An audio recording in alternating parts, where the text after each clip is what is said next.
After Magneto brutally ripped out the adamantium from Wolverine's skeleton, he left him on the brink of death, but things took a drastic turn.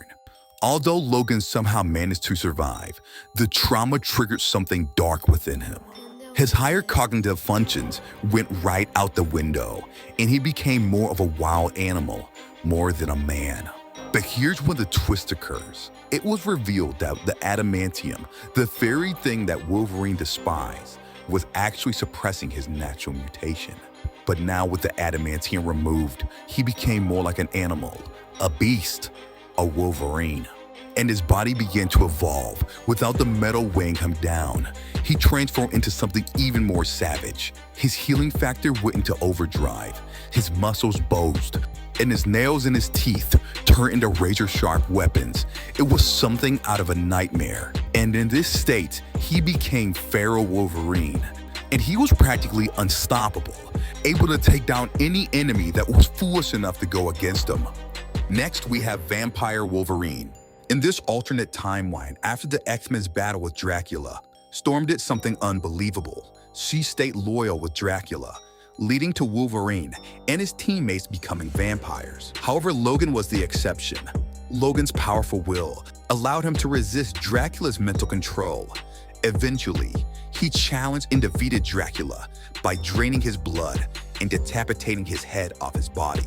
But the power was too much for Wolverine, aggressively turning every other mutant he saw as threats into vampires, even sending Juggernaut to eliminate Doctor Strange. But that was only the beginning. He then led a massive assault on humanity, taking control of New York and killing most superheroes and villains alike. And the only thing that was able to stop his undead rampage was the Darkhold, which contained a Montesi formula, a spell to destroy all vampires. And eventually Wolverine figured out, and he was not happy. So he showed up to the Sanctum Sanctorum to claim the Darkhold all for himself. And it was a slaughter. He claimed many lives, including young Kitty Pryde, which mentally broke him. And finally, his humanity came back.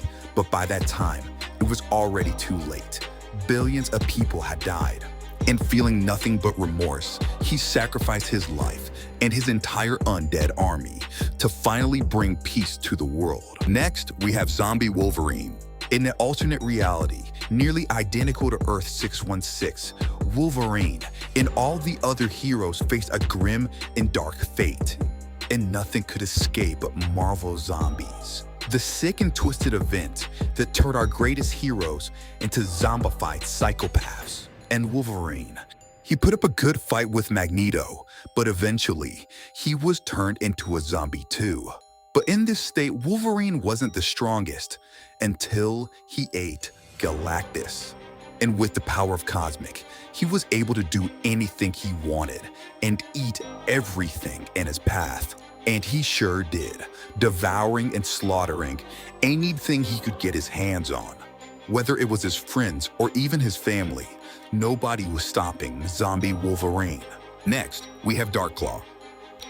We all know the story of Bruce Wayne, but what if I told you, in another reality, the same thing happened to Wolverine, as I tell you the origin of Darkclaw. At the tender age of 5, Logan witnessed the brutal murder of his parents by an armed robber. And this broke Logan to his very core. It left him orphaned, traumatized, where he was sent to live with his uncle in Alberta, Canada. And his uncle, a dedicated member of the Royal Canadian Mounted Police, soon met a tragic end at the hands of poachers, leaving Logan again, once more, in a home run by nothing but nuns. But Logan wasn't going to let anything like this stop him. And as soon as he was of age, Logan enlisted in the Royal Canadian Air Force, where he met Creed H. Quinn. But something terrible happened to both men.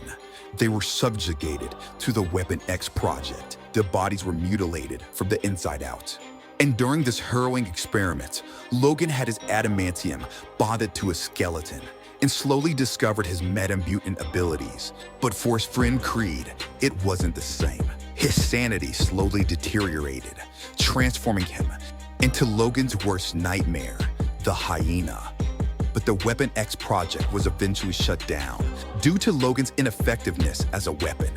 And the project was wiped from existence. No one knew about this except for a select few people. And upon returning to New Gotham City, Logan was driven by a burning desire to avenge his parents' death. Embracing the powers of Wolverine, alongside of the detective skills from Batman, transforming him into Darkclaw. Next, we have General James Howlett. He was the Governor General of Canada, and throughout his career, he went on numerous adventures with his friend Hercules, eventually becoming brothers in arms and the world's greatest heroes. But eventually, Howlett and Hercules fell in love, but they had to keep it secret, for Zeus would not allow it. And as a symbol of their bond, Hercules gifted Howlett the mystical adamantine, a metal which would bond with his skeleton, giving him supernatural powers and abilities. But eventually, Zeus figured out everything and decided to banish them both to Tartarus. And for 4 long, grueling years, they fought in the pit of Tartarus, killing anything and anyone who dared to challenge them, before escaping into the multiverse. Next, we have Weapon H. From a young age, Clayton dreamed of being a hero like Captain America, but life dealt him a tough hand. Growing up with an abusive father left him with serious anger issues, leading to a troubled youth spent in and out of juvenile detention. Seeking to channel his anger into something positive, he joined the U.S. Marines, aspiring to become a hero. However, when ordered to massacre a village, Clayton refused and turned on his fellow mercenaries. Roxanne saw an opportunity and, with the help of General Stryker, decided to experiment on him, creating Weapon H, a blend of Hulk and Wolverine's DNA. Clayton survived the experiment, unlike many others, but at a significant cost. His memory was erased, and nanobots were implanted in his brain to control him. Due to his unique gamma radiation, the nanobots eventually malfunctioned, allowing Clay to break free. Slowly, his memories began to return, including the realization that he had a family. What sets Clayton apart from the Hulk is his ability to transform at will and sprout adamantium claws from any part of his body. He possesses Wolverine's healing factor and becomes stronger the angrier he gets, much like the Hulk. Additionally, he has a power similar to Domino's probability field generation, giving him a unique edge in combat. Next, we have Hellverine. In the present day, Wolverine and Ghost Rider follow a trail of dead, disfigured mutants and discover that Graham and his demon are now under the control of Weapon Plus, the same program that bonded adamantium to Wolverine's skeleton. The two heroes infiltrate Weapon Plus headquarters, but are captured and fitted with mind control helmets. Through a sinister blood ritual, the demon is transferred from Graham to Wolverine, transforming him into Hellverine. Now possessed, Wolverine goes on a killing spree, but manages to fight the programming just in time to stop himself from killing a mutant baby. Ghost Rider escapes Weapon Plus, confronts the demon-possessed Wolverine, and after a fierce battle, manages to send the demon back to where it came from. Old Man Phoenix, an older Wolverine who becomes the host of the Phoenix Force at the end of time, gains incredible powers such as resurrection, cosmic fire control, immortality, and energy manipulation. His usual abilities, quick healing, super senses, and great strength, are all significantly enhanced by the Phoenix Force. At the end of everything, Wolverine is one of the last beings left alive, bonded with the Phoenix Force after Earth is destroyed by Loki. With these new powers, he becomes a cosmic janitor, cleaning up dying stars and black holes, earning titles like Space Ronin or Cosmic Cowboy. Things heat up when Thor, now the All-Father, brings Earth back to life. Wolverine, now Old Man Phoenix, believes Earth should stay dead to avoid more cosmic chaos. This leads to a showdown with Thor, where Wolverine explains his worry that Earth's revival will attract dangerous attention. One such threat is a super powerful Dr. Doom, who has become the Sorcerer Supreme, the Iron Fist, the Starbrand, and the Spirit of Vengeance. The chaos continues as Dr. Doom appears on the newly revived Earth, and he is furious because humans have settled on the ashes of his homeland, Latveria, and Doom is about to destroy everything. That is until Thor and Wolverine put aside their differences to fight Doom, but Doom's power is overwhelming.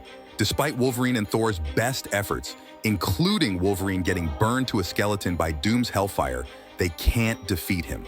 Wolverine realizes the Phoenix Force once loved Thor, a connection dating back to Odin and the Phoenix Force in 1 million BC.